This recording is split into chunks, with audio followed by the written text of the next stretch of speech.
Clint, say something funny. Something funny.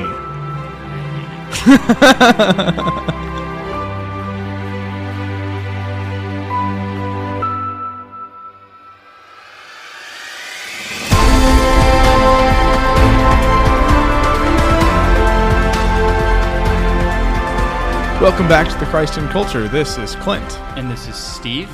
Steve, earlier today I was at Mass, as one does on a Sunday. And, I guess we already told the patrons, but for you guys listening just on the podcast, we are recording on Divine Mercy Sunday, so that's why. And as soon as Father started processing down the aisle, the power went out in the entire neighborhood. And so we had to do the whole thing without electricity. And, my parish is big. Uh-huh. So the musicians and the lectors were trying to be really, really loud, but you could barely hear them because the church is so big. But anyways, after I got home, after Mass was over, I realized we still have youth programming tonight. And there's going to be no power in the entire place for youth programming either. So, improv. It's going to be great. Wow. Yeah, apparently something just blew. And I don't know. Power. Yeah. So, you're funny. That's good. Yeah, thanks. That's crazy. I would be, my mind just would have went, I'd be like, oh, man, it's Divine Mercy Sunday, and I guess Jesus is coming back. The world's ending. Time, Yeah, that would be interesting. So how are you doing, Steve? I haven't really seen you as usual in a while. Yeah, been good. Nothing too much. I've watched a lot of random Netflix shows.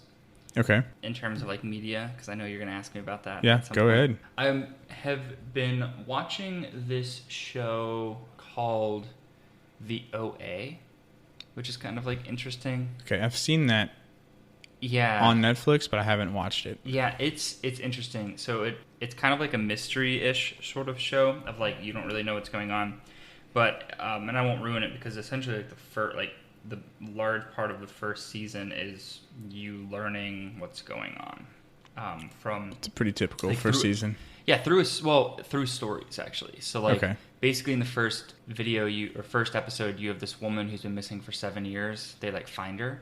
She's in the they find her because she's in the hospital because she jumped off a bridge and landed feet first. But yikes! And so they found her and she'd been missing for 7 years. And the thing is, when she disappeared, she was blind, but now she can see.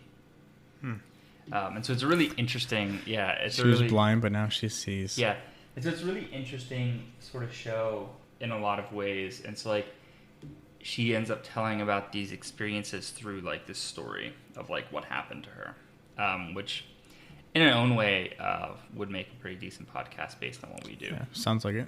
Yeah. Other than that, I watched Black Summer, which is a zombie show on Netflix as well. You're into the zombie shows. Yeah. Yeah. No? Yeah, I am. No, I like them. I was warped as a small child. My dad would play Resident Evil Nemesis on the PlayStation 1 when I was 6. Oh, wow. And I would watch him and have nightmares every night. And so the zombie apocalypse is still something that fills me with terror. But I just meet it head on. Okay. Yeah. Face your fears, right? Yeah, so I don't know. I really like those things. I like the survival sort of aspect to it as well. Sure. What would be your zombie apocalypse go-to weapon? Oh, that's a good one. I would think an axe. An axe? Mm-hmm. I saw this one time for a zombie apocalypse plan. Someone surrounded their house with treadmills. And so depending on what zombie lore you're looking at, they're usually pretty slow. And so if you put the treadmills up really high, they can never get to you. Yeah. That's actually pretty interesting. The reason I would pick an axe in a practical sense is because it doesn't require electrical power, which I assume the grid would be down. No, I would have power just for myself. Yeah. 2, axe heads are very easy to replace. It's true. In terms of a sword, which you have to keep sharp, or potentially have to reforge. If you could always the axe head you can keep sharp, or it's not a whole lot of metal that you could try to refabricate. Or you have the handle, which is just wood, so you could just remake one of those if it broke. Practically, Great weapon, doesn't require ammunition. You actually uses less force to bring about the same thing as like a sword would have. Okay. Because while in The Walking Dead, I think the katana is really cool. Practically speaking, not the best way to handle zombies. Sure. Yeah. Yeah, especially if you're not trained in it either. Yeah. But that's only in like the traditional sense of like slow zombies. If we were talking like real quick zombies, I don't know, like an Iron Man suit would be ideal. I don't know if that counts as a single weapon. It's kind of... It is a single thing. It's just really it's all good. connected, yeah. Okay. All right. But that was, those are just some of the things I've been intaking the past couple weeks. Okay. What about you? How have you been? So... Any new news? Yeah. So I actually traveled this last week for Holy Week. Went to Canada, actually visited Ottawa. And so while I was traveling, I took in a lot of media. Mm-hmm. And I think what you're trying to get me to say is while I was up there, I actually was visiting a friend, and we are now dating. So her name is Catherine. So shout out to Catherine. Yeah, shout out to Catherine. Who listens.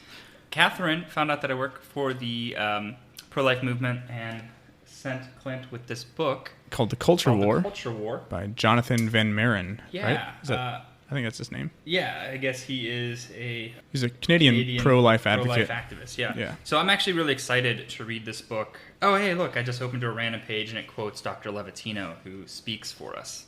Oh. So that's really, really cool. There you go. Super smart ethicist. He's a former abortionist, OBGYN, and a lawyer. So he's a medical doctor and a lawyer, so he comes at it from both sides. Really brilliant guy. Yeah, I mean, the book, from what I understand, I haven't started reading it yet. I have a copy for myself as well. It's supposed to explain how the culture shift since the 60s kind of happened. Yeah. So looking at the sexual revolution and the increase in contraception and abortion and like how all those things came to be so connected, but also how they came to be so just commonly accepted when they never used to be. So it kind of looks at the historical aspect of that a little bit. Yeah, I would be very interested because as you know, Clint, and as I'm sure our listeners who listened to our two Brave New World episodes know that this is a topic that I care a lot about. Right. I mean, it's what you do for a living, so I would hope so. It is, yes, and it's also all I talk about with all my friends, which is why I have such good friends. I almost made a self-deprecating joke, but I just found out from Catherine, or through Clint, that apparently I'm internationally known for self-deprecating. Because we have an international podcast that people listen to. So. Yeah, and then apparently I self-deprecate that much that's what I'm known for. So please call Steve out if he's doing that. It's actually a little sad, so I'm going to try to be better about that. That would be good. Oh, man, that hurts. That was not how I expected my Sunday to go. Oh, it's all good. It's all right. Divine mercy, right? It's all good. Yeah, no, for sure. So what I've been taking in, it's been a lot, obviously, because I was traveling. So tons of podcasts, mostly D&D podcasts, actually. So ARCS, which is one that Gordon listens to as well. ARCS, ARCS. Okay. And then also Acquisitions Incorporated, the C Team. I've been listening to a lot of them as well. And then Gomer's new podcast that he talked about on here when he was a guest was Every Knee Shall Bow. So I started listening to that, and it's all about how to evangelize and how to like share your testimony. So that's really cool. The cool thing about that podcast too is they always give at least 5 practical tips of like how to do whatever they're talking about on the show. So that's really cool. I watched Deadpool 2. Oh, I did watch that as well. Oh, really? Yeah.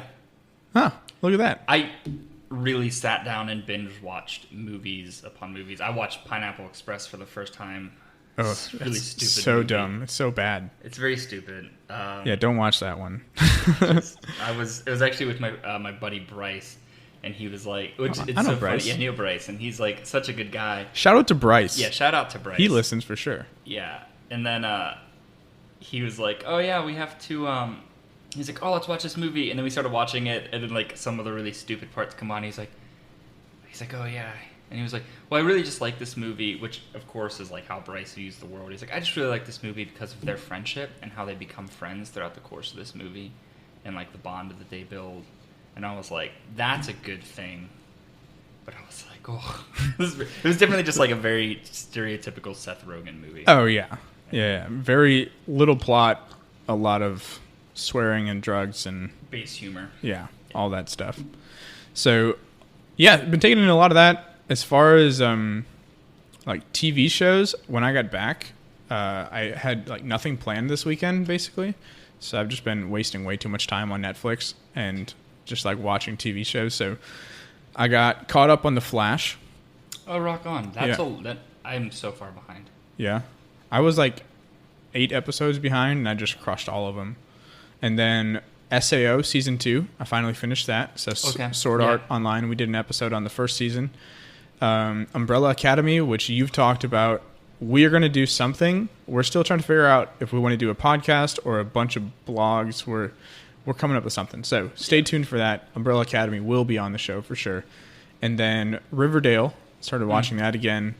And also, I've been reading a lot because travel. So I read Humanae Vitae.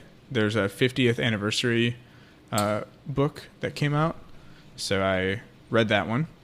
And then 50th anniversary book of Humanae Vitae? Yeah. Well, last year was the 50th anniversary. July 25th. I am currently typing that into the Google. You can look at my copy once we're done here. Okay. I just want to, I might actually take a look and get that. Yeah, that'd be good.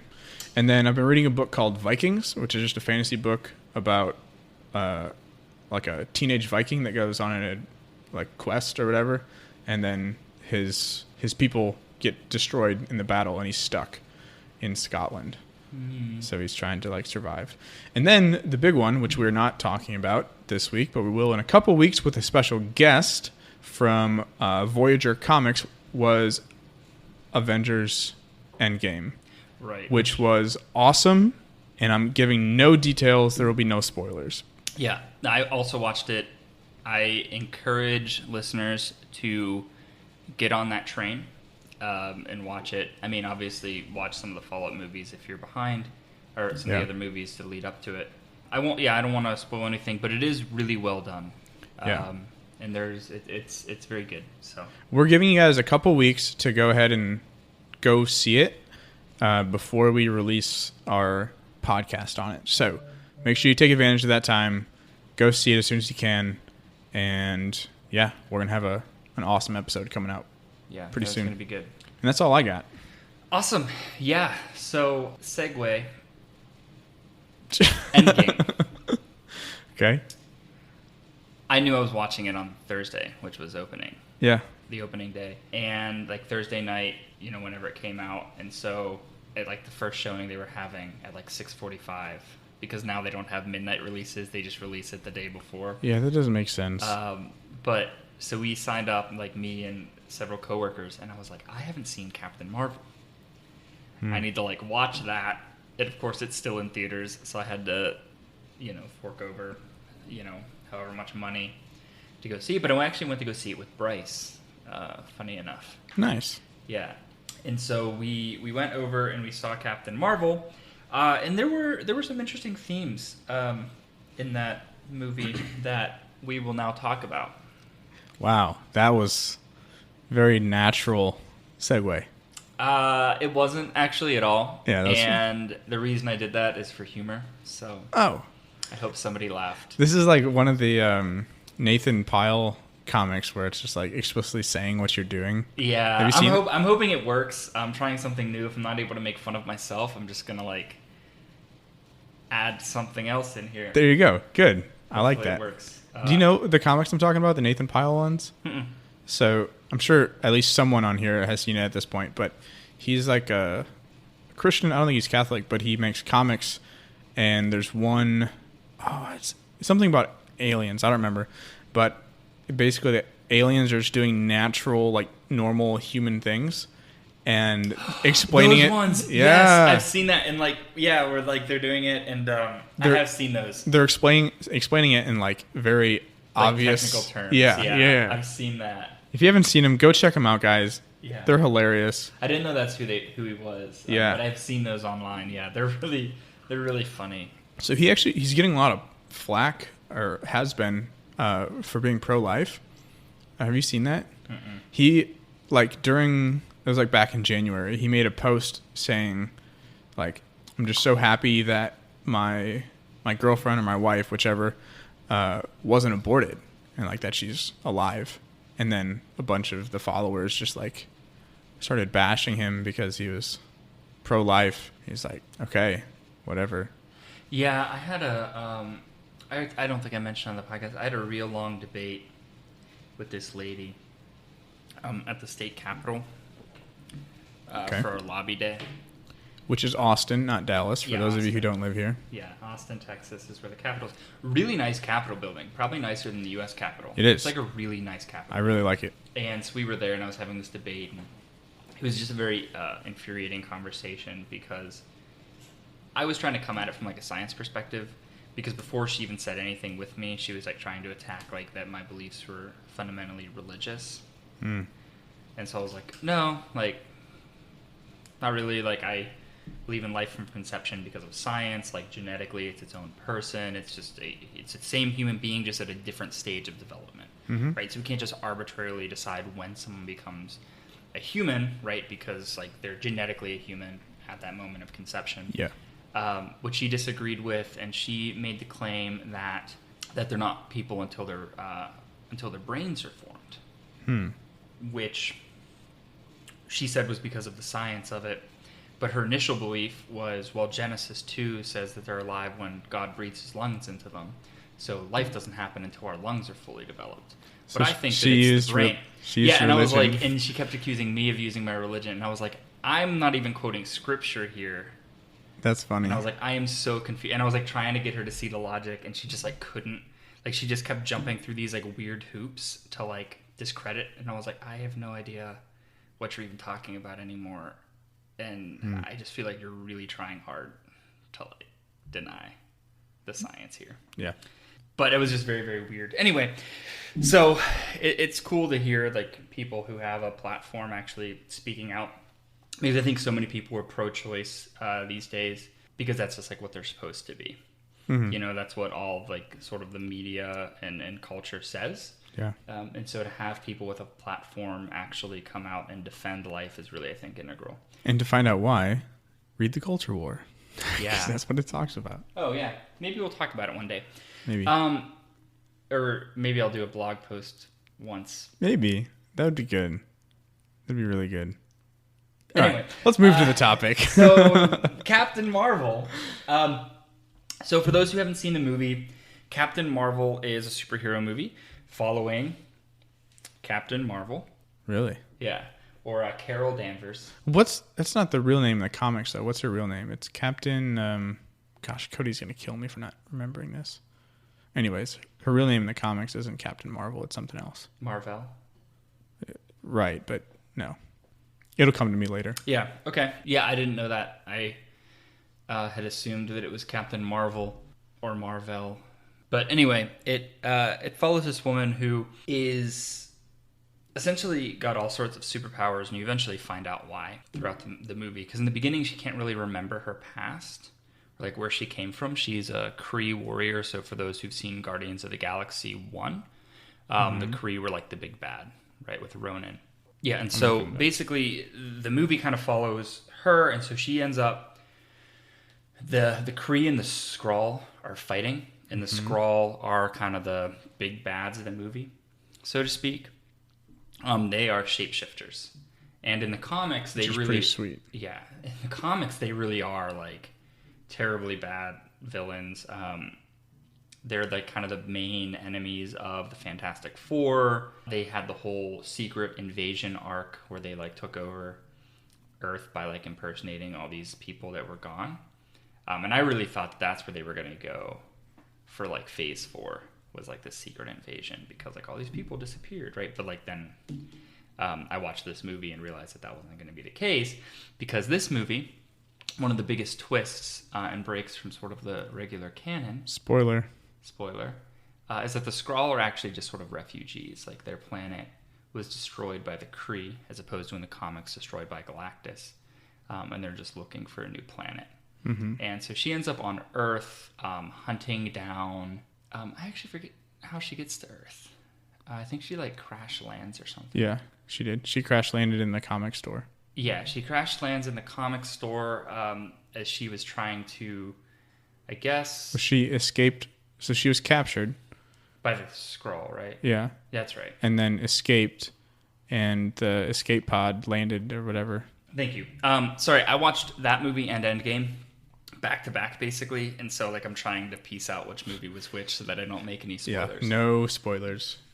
So she ends up, she's captured by the Skrull, and they like look into her memories, and she starts seeing things from her childhood. And then she crash lands on Earth, which is the planet she was actually from. And eventually you figure out that she actually got her powers from a Kree scientist. She was in the Air Force, and this like Kree woman that she met. Mm-hmm. And they end up, she ends up like taking in the power of this like engine by accident, like explodes, and like she absorbs all of the power, right? Which is why she's so powerful.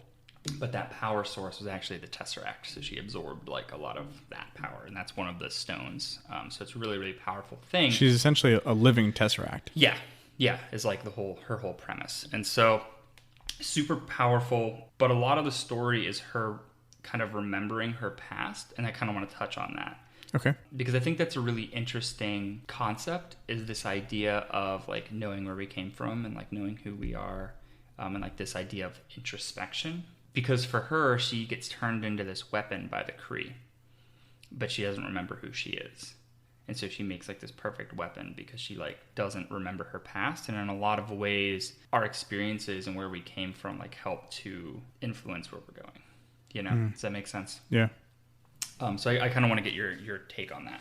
Yeah. Well, I'm trying to think about it in the context of like Lent and Easter, because that's where we are right now. So looking at kind of where we came from. I mean, even just going all the way back to Ash Wednesday, right? Mm-hmm. Remember, you were dust, and to dust you shall return. So just remembering where you come from. Obviously, theology of the body goes pretty deep into that too, and remembering like where we come from, like how we are made and what we are made for, tells us about who we are.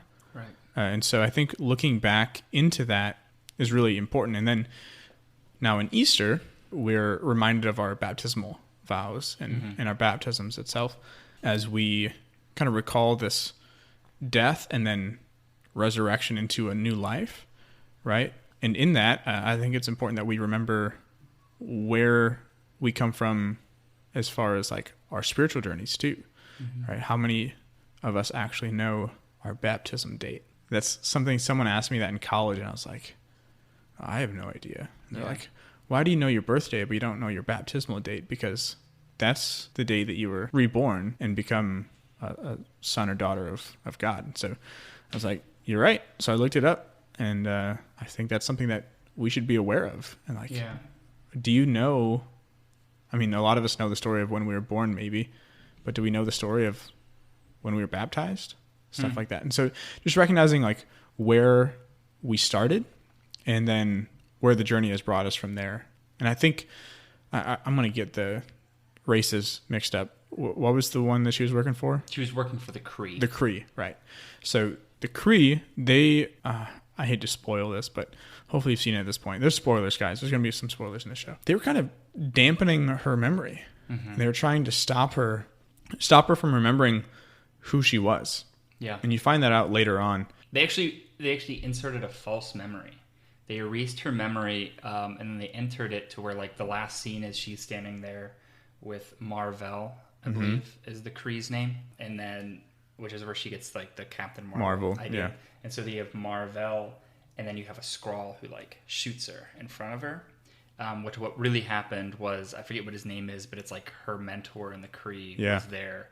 And like he was the bad guy all along. Yeah, he was the bad guy, and Marvell was actually trying to help the Skrull because she realized that they weren't trying to fight this war across the stars that they were fighting with the Skrull, or with the Kree. They were trying to just find another home planet and not be like under the tyranny of the Kree Empire. Yeah, and that commander is actually someone I want to come back to later on. Yeah, but in short, basically, I think it's just really important to remember not just our journey, but also where we started, like where we come from. Because just like I was saying in TOB, we see that when we recognize why and how we were made, it's easier to recognize what we were made for. Mm-hmm. So that's what I got. Yeah, no, so that's right up the alley of kind of where I was going with it. The only thing I would add is when she gets back her memories, the things that start coming back to her are two things. One, all of the good memories, right? Yeah. All the times where she was loved or like experienced love, which I think is important because like for her to be who the Kree wanted her to be, which was just this like weapon that they could use, they needed to remove the love from her because that's what humanizes us, right? Because that is ultimately very human. It's divine as well, but yeah, that was actually one of the things I wanted to bring up with the leader. So yeah, just on the same wavelength. Good. I love it. And then two, there's a lot of these things that you see early in the movie where she like stumbles and falls. Like she's riding a bike and she falls down, or she's like riding a go-kart and like it tips over, or like she's in the academy and she's trying to like jump across these ropes and she falls to the ground. Right. And I think one of the most powerful moments of that movie are when she's like getting all beat up by the commander, and he's like, "You're only human," and like she it's the AI. She's in with the AI. Yeah. And like because the Kree are run by their leader is this AI, like artificial intelligence, and so she's like being they're trying to like erase all of her memories again or whatever, and the AI, and she gets like knocked down and she's like, "You're only human," and like she stands up and then it flashes back to all those points in the movie where you saw her fail through her memories, and like it just shows like after she fell, like she immediately stood back up. Right. And I think that's a very powerful moment. Yeah, gives me chills. And I love it because I think that that's such an allegory too for like when we sin. Like it's so easy to stumble and fall and want to stay there and be like, well, I'm only human. But like part of also being human is the ability to like be resilient and to stand back up.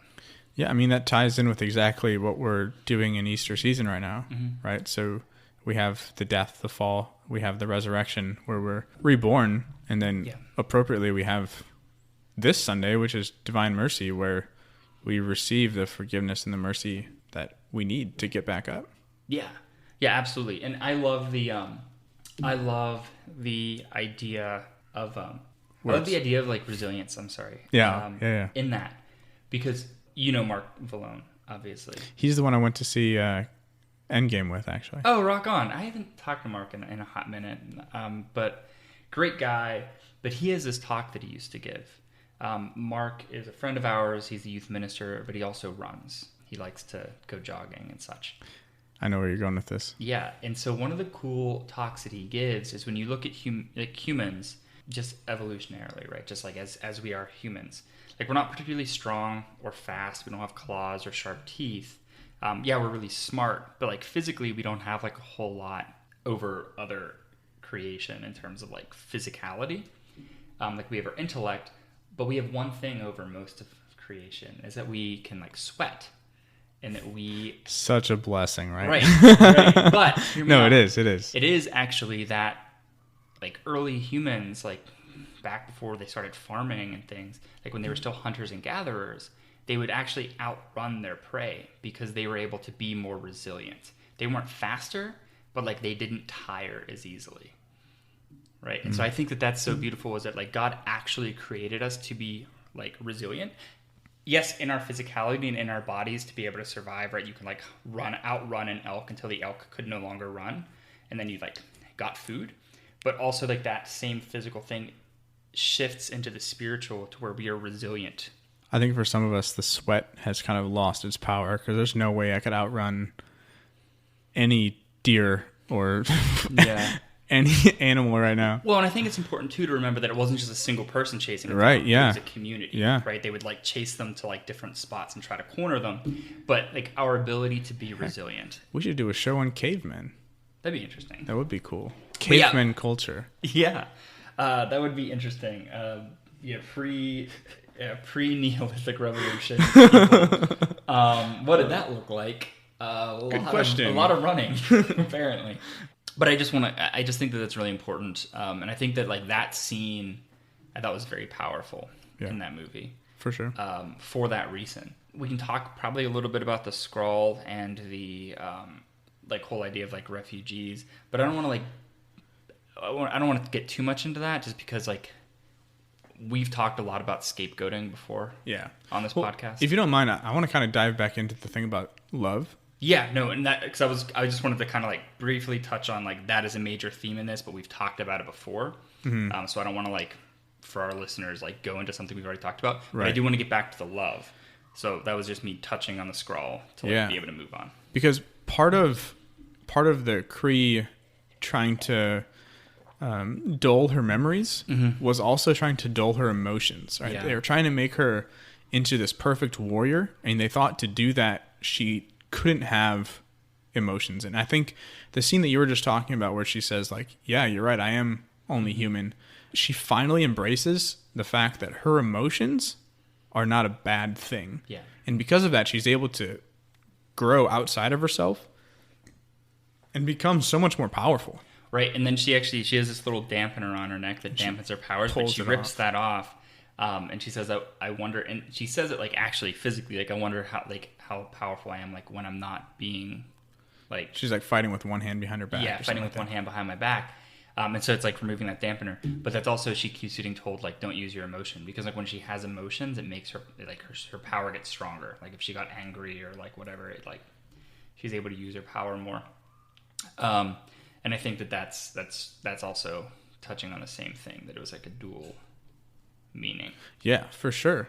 And I mean, I think I've definitely fallen into this trap before too, but like the idea of thinking that emotion in faith is either everything or nothing. Yeah. Right? Because we have, I guess this is probably more dangerous along the charismatic lines of the faith, but falling into that everything I do is for the feel good, right. Like emotional side of things. But then on the other side, we also have people, I was like this for a while, who are like, I can't feel anything ever, because if I feel something, then that's too temporary. But that's not how it works. It's a little bit more gray than that, because our emotions are good. Like they're given to us by God, right, to help us in the end to grow closer to Him. Yeah, I think there's a big difference between like having emotion and being swept up by our passions. Yes.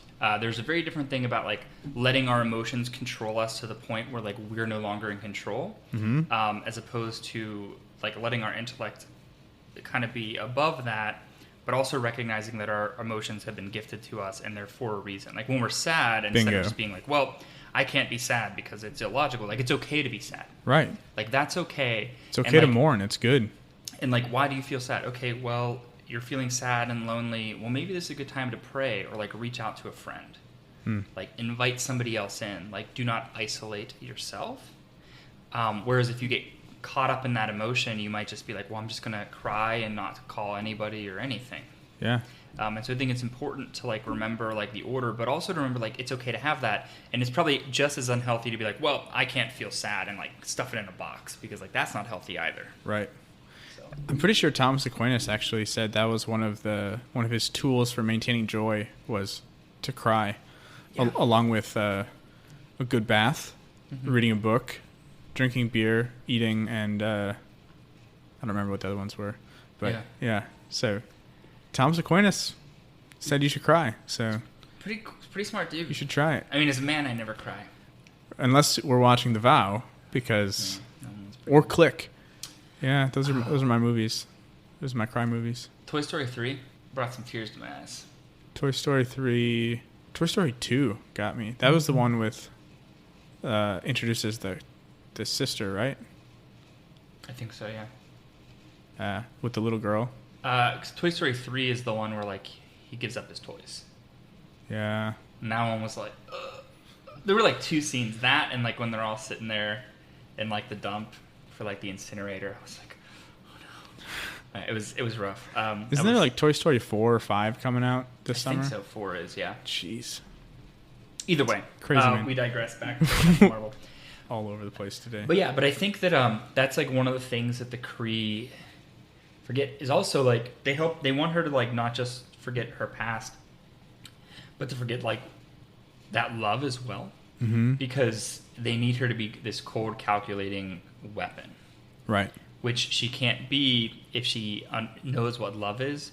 Because, like, once she, like, breaks free of the emotions and, like, embraces love, like, she realizes, wow. Like, when she, like, reconnects with love, like, finds her old loved ones and, like, reconnects with her best friend, she realizes, like, that the Skrull aren't the bad guys. They're not these monsters that, like, she's been painted out. And her immediate reaction is, like, one of sorrow and remorse and, like, I will help you. I feel like this idea of creating weapons without emotions to be more superior, like, in combat, is something we see a lot in sci-fi and is always disproven. Right? Because you think about the sci-fi movies where, like, they create the robots, but then you have the humans who are clearly, like, the underdogs, but they have, well, they have reason, but so does the artificially intelligent robot, but they have something else. They have emotions. They have, I don't know. Right? Yeah, you know what I'm talking about? You know, I think that's true. I think ultimately what it comes down to is, like, what they all, it's even like the classic Star Trek thing of you have Spock, right? Who's, like, very logical. I feel nothing. Doesn't have these emotions, but there are certainly points where even he, like, begins to almost envy, or not envy, but, like, he sees, like, humans with their emotions, and, like, that's something that he thinks is a good thing. Yeah. And there's a clarity too to where, yeah, it's always like, oh yeah, you could just be so much more efficient if you didn't have these emotions, is, like, the idea. But, like, our emotions are what make us human, and, like, our ability to love certainly doesn't make us make logical choices, but they allow us to make good choices. Right. And moral choices, which it might sound like, I guess, let me put it in a different way. It would be a very boring story if there were a city under siege or something, and you had this hero character look at it and say, well, that's a suicide mission, just let the city die. What makes it you wouldn't care. Yeah. Because if there's no emotion, you wouldn't even care, and the people inside would have no care that they were being killed. Well, I don't even mean that. I just mean, like, if you had that. Okay. Whereas, like, a story where you have someone be like, are you serious? Like, you're going to try to go up against this? Like, it's a suicide mission. Mm-hmm. And he says, well, I'm going to go up against all odds because this is the right thing to do. Right. Makes a much more compelling story. Because that's what we desire. Mm-hmm. Yeah. Yeah, I agree. Any other last themes from the movie? There's a lot of stuff in that, but I think those are kind of the two big ones. Well, you wanted to touch on feminism a little bit, too. Oh, yes. Actually, I did. Thank you. As a couple of, obviously, so for the last theme, as a couple of white men, we're going to talk about feminism. It's going to be great. Because this movie, I had heard so much going in that it was such a pandering movie, but I went and saw it and I did not think so at all. Mm-hmm. I thought that it was actually very well done, and I really, really enjoyed it. And also I think that, like, this whole idea of men and women having to be, like, natural enemies or something as if we're competing is a flawed argument, right? Because we're actually meant to build each other up. That's, like, the complementary nature of men and women, is to, like, build each other up in who we are. And so in terms of, like, feminism like that, I think that's a good thing. Mm-hmm. I think that makes sense. I think it's just when we end up forgetting that, like, we have our parts to play and, like, stop trying to build each other up, and or one or the other tries to hold each other down. I think that's where you end up getting problems. And I think that the church gets a lot of bad rap as if we are anti-woman, right? And this movie, like, really shows, like, the strongest Avenger, like, the strongest person in the Marvel universe is a woman. Kind of like how the greatest human that's not divine was Mary, right? Was a woman. Yeah. And so I want to actually touch on that because I think there's so many really cool, you see it a lot now. You have, like, Wonder Woman, you have Captain Marvel. There's a lot of, like, movies coming out with very strong women leads, which I think is a very good thing. Like, when I watched that scene where, like, it shows, like, Carol Danvers, like, as a young girl, like, Captain Marvel's, like, as a young girl, falling down and standing back up, I thought that was great. I thought if I had a daughter, I would want her to see that scene where, like, if she gets knocked down by life, she just stands up and faces it. I thought that was really powerful. I mean, even my son, I think, would, you know, if I had a son, would be like, I as, like, a 27-year-old guy was like, yeah, that's right. I thought that was a good scene, but I thought it was good that it was a woman too, for young girls to be able to relate to. But I kind of moving away from what I'm talking about. But my point being is there's a lot of really strong women in the church. There's a lot of really great saints. And the church itself, or herself, is referred to as the bride of Christ, right? It's feminine. And so I kind of want to talk about that because I think that modern society looks at the Catholic Church as anti-woman. And I think that that's just completely misunderstanding who we are as a church and where we've come from and like what we actually elevate. I think one thing that can kind of help at least start that discussion is the biggest issue that I have when movies try to portray feminism is usually that by doing that, the way that they do it is they're trying to make the woman seem more like a man, more masculine.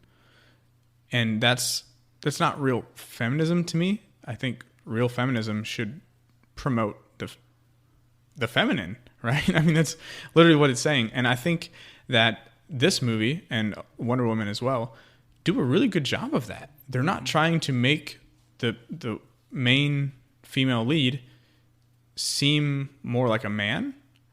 They're showing that femininity is beautiful, is strong, is good. And I think that's what the church does too, right? And I think maybe that's what you're trying to get at. I don't know. Yeah. But also, like, the church, we believe that men and women are different and both are very, very good, right? That's in Genesis chapter 2, right? We're created man. 1. What?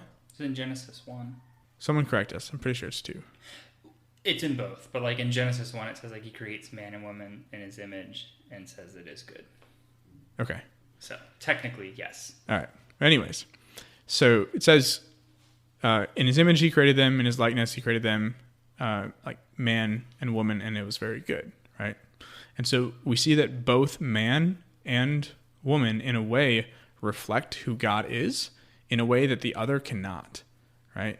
And so when we build up masculine, but we don't build up the feminine, we see this disconnect. And so I think it's really important that we build up both, right? And as we do that, it'll benefit the other as well. Yeah, I also think it's important to remember that while we as individuals are made in the image and likeness of God and do not need necessarily to be married to achieve the heights of holiness, right? There is something to be said about the fact that like men and women in their complementary nature, like through their interaction as complements to one another, better reflect God. Yeah, 100%. Right? I mean, because that's like the whole idea of like the rib of Adam is like, not that, and I think that that's like really important when you look at that theologically speaking, is he does not look at woman like whenever he gets taken from the rib, right? And there's like that thing of like, oh, it wasn't taken from the head because like she's not above, and it wasn't taken from the toe because she's not below but the side because they were side by side. Near the heart. And near the heart, which I think is an important aspect. It's a little cheesy, but like it's important that when Adam looks at Eve, he does not immediately think, oh yeah, like woman, this is something to like use or trample over or anything. But he looks at her and says, bone of my bone and flesh of my flesh. Like someone equal, different, but equal. That together, like the love that they share, like better reflects the love of God. Well, I mean, even just looking at the way we image God through our fertility, right? So we have us. Well, let's start with like the Trinity, right? So we have God the Father, who is the eternal giver of love, the Son, who's the eternal receiver of love, so Jesus, and then the Holy Spirit is the mutual exchange of that love, so the love itself. Right. Right? Yeah. And so we have this third person coming from the love between them. And so we have the husband in marriage, right, who is the giver, right, by the very body of a man, the mother who is the receiver, and from that mutual exchange of love, a third person comes, a child. Right. And I think it's important too to remember, like in the way that we talk about things within the church and the way that theology of the body discusses these things, never is woman ever held down. And in fact, I would say she's incredibly elevated because, one, when you look at Scripture, creation was not done until woman was made. Mm-hmm. That Adam was created, and like God still realized there was something missing. And so, like a lot of times you hear the height of creation was a woman. In woman are so unique in that they get to participate in creation in a way that men cannot. That Mary, and through the womb, God entered the world, right? Which also helps elevate women even further. And so I just think that there was a point that I was going to make with all this, but my brain just kind of stopped working. And so I think you're talking about how the church doesn't bring women down, but quite the opposite. Yeah, right. And my point being that that in a lot of ways, like, women are this height of creation, right? Like you see through Mary, you see like all that they're able to bring, and they're incredibly important. And like men certainly have the role. I mean, I'm a man. I think that I'm, and Jesus was a man, and so like those are very important. But I just think like so controversial this episode. It's great. Why? I don't know. These are things that people get mad about. It's so true. If you guys disagree with us, feel free to reach out. Yeah, no, for sure. But I'm not even. But my point being that I really do think that, again, like people have mischaracterized the church as anti-woman, and I just am trying to show that that's very not true. No, I agree. Yeah. And that. Yeah. Anyway, that's my point. Yeah. If you guys disagree with anything we're saying, if you agree with anything we're saying, please reach out to us. We'd love to hear from you. And we'd be up for a conversation if you do disagree, as long as it's a friendly, non-hostile. Yeah, for sure. And maybe by that point, I'll remember what I was trying to make. I was like, there was a period on that sentence that I was saying earlier. I just can't remember what it was. That'd be great. Well, now there's a question mark, which is even better. Yeah, it leaves it more because you open. never know. Yeah. Do you have a challenge for us today? I do. I think that my challenge is a very practical one. Okay. I like practical challenges. That is going to be a little different than our normal challenges. Great. I think for this challenge, I want you to reach out to your family or your friends or whomever. You're very close to your loved ones, perhaps someone you haven't talked to in a while. And I want you to like spend time with them. I want you to just set aside the worries of your life for a day. Set aside your phones, set aside your distractions, and just be present with the people who love you and whom you love, and just like absorb that relationship and absorb that love. I got a question for you. Okay. Steve, I never see you anymore. Can we set aside a day to just put our phones away? Yeah, let's do it. We'll discuss this after we're off the air. I'm just playing with you. I want to hang out with you. Okay, cool. Let's do it. But I think that's a good thing that we oftentimes forget to do. I agree. Entirely too much. Yeah. So.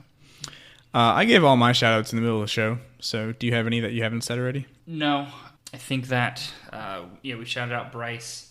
I don't think we explicitly shouted out Mark, but shout out to Mark Falone. Yeah, I think that's all I have.